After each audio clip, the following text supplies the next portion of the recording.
Welcome to my unboxing of Whitesnake's Little Box o' Snakes. This is a box set of the first number of albums from 78 to 82 from the band. And so this is the group before they broke big in 87 with their self-titled album in 1987. Now, it might be strange to think that there's a Deep Purple fan that is largely unfamiliar with Whitesnake, but it just so happened that I discovered Deep Purple through Jesus Christ Superstar. It was Ian Gillan's voice, and I thought, oh man, that guy can sing. I got to check him out. So I was like 13 years old, and this is 1986, and I got into Deep Purple, but for me, Ian Gillan was the voice, and then David Coverdale and Glenn Hughes are kind of secondary characters just because that's the way I discovered the band. And, you know, I just never bothered to really pursue too much of Whitesnake. I did have their 1987 album. I still do. But it was a little more commercial than my usual taste. So I never really dug into the older stuff. Apart from like really enjoying the big singles over the years, like Don't Break My Heart Again, Fool for Your Lovin', Crying in the Rain, that kind of stuff. That's classic stuff. But uh, for a Purple fan, this is kind of exciting to be getting into a spin off group that I don't know anything about. And especially like I'm not a teenager anymore. So this is pretty fun.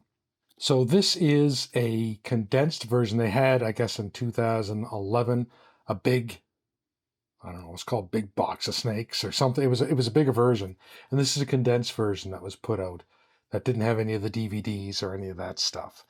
And yeah, I've noticed online a couple of other unboxing videos, and I think the packaging has changed over the year. So let's just dig right into this. Get out my knife just to cut through the plastic here because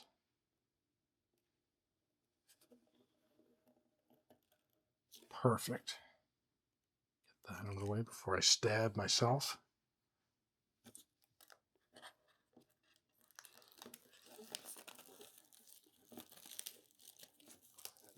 I finally figured out how to record on 4K with my camera.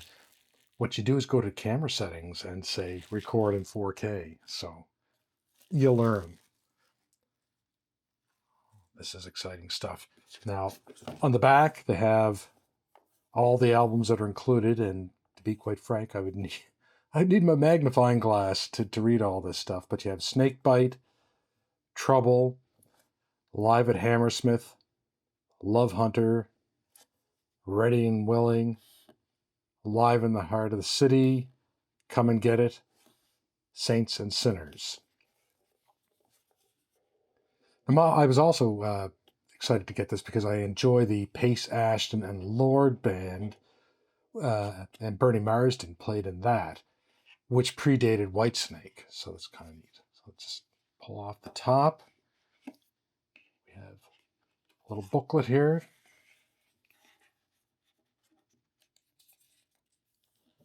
Through this, we have all the albums and the track listing. And then you have the lyrics for each of the songs. So this is a whole lot of listening. Looking forward to this. And I do love I mean, I am familiar with, like I say, the singles, and I just love the rhythm section, like Neil Murray and Ian Paice. Oh man, killer stuff, killer stuff.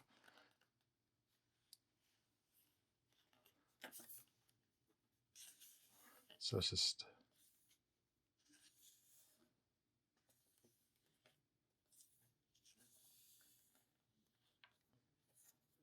so done a little bit of research. I know that Snakebite was the first EP that for Whitesnake. It was the first because David Coverdale, after Deep Purple, put out a couple albums, Whitesnake and Northwind. They were solo albums, and then this was the first official Whitesnake release, 78. Just a couple of tracks. Ain't No Love in the Heart of the City. That was their opening that was played in the live set for quite some time. Apparently, I've done a bit of research in preparation for this video. So here's the CD.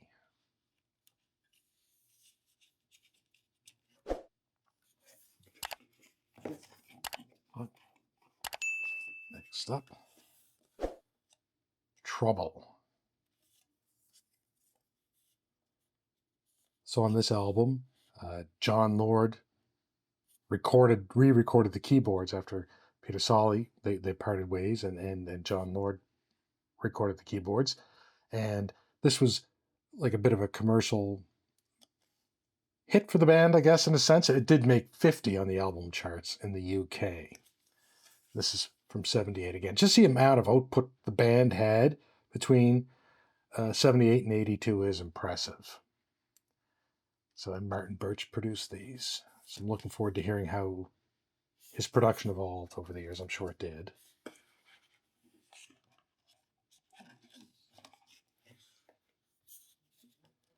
Live at Hammersmith.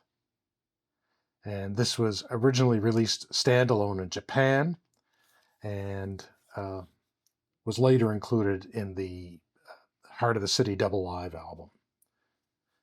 And this is recorded at the Hammersmith Odeon. And again, Martin Birch was the engineer. So this is just apparently in their very bluesiest stage.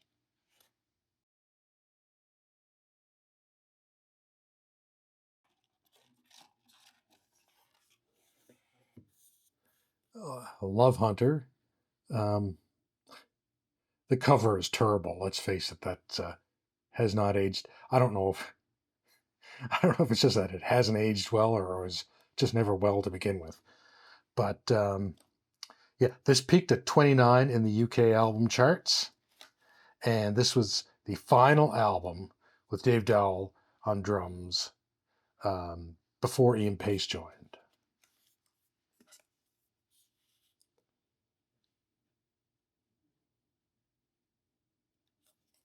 Apparently, the controversial art cover caused it to be banned in a number of countries.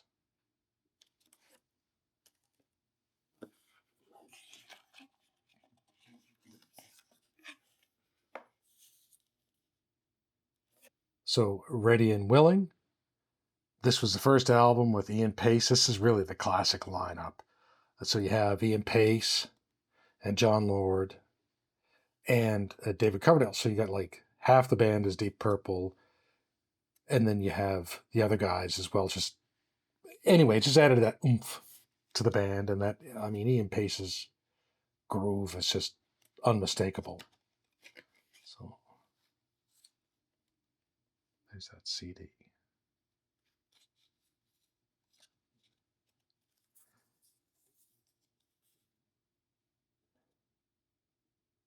Fool for Your Loving was the big single off this, and that's a great video to check out. I much prefer the original over the 1989 version. Really good stuff. So, but again, this is all new to me.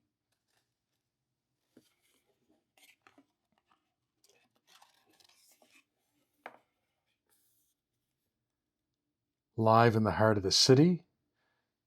This is from 1980, and this hit number 5 in the UK albums chart, and actually was certified platinum. This was recorded in 1978, the previous one, the initial release.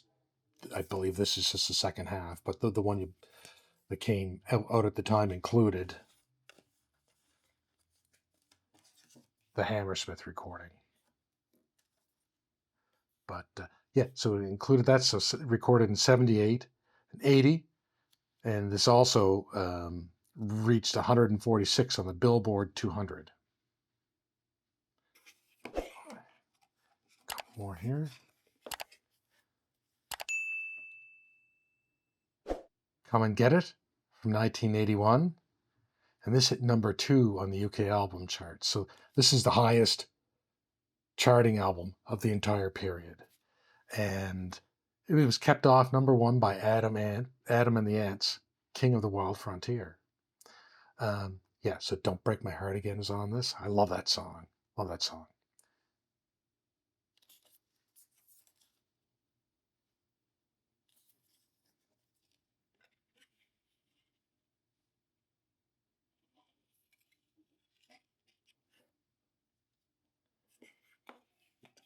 Finally, Saints and Sinners. This was the final album with Ian Paice. And this has Here I Go Again, of course, which was redone hugely for the 1987 album. This reached number 9 in the UK album chart, so they were like sort of working their way up with, Ready and Willing when Ian first joined, and then it got up even further with White's Come and Get It, and then it was just starting to dip a little bit again. And they had been, this is a lot, like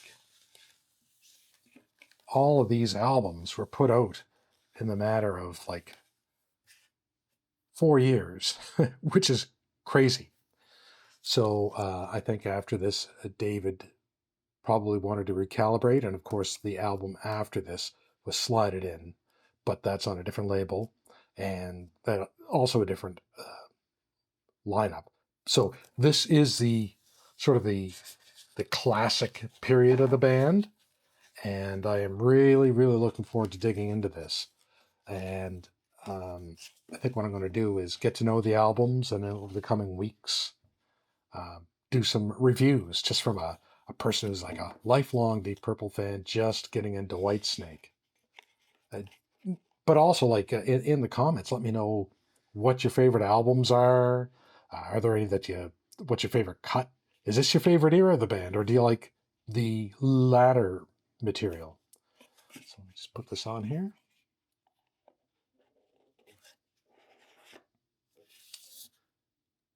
I hope you enjoyed this. I know I'm going to enjoy listening to this, and I'll let you know what I think.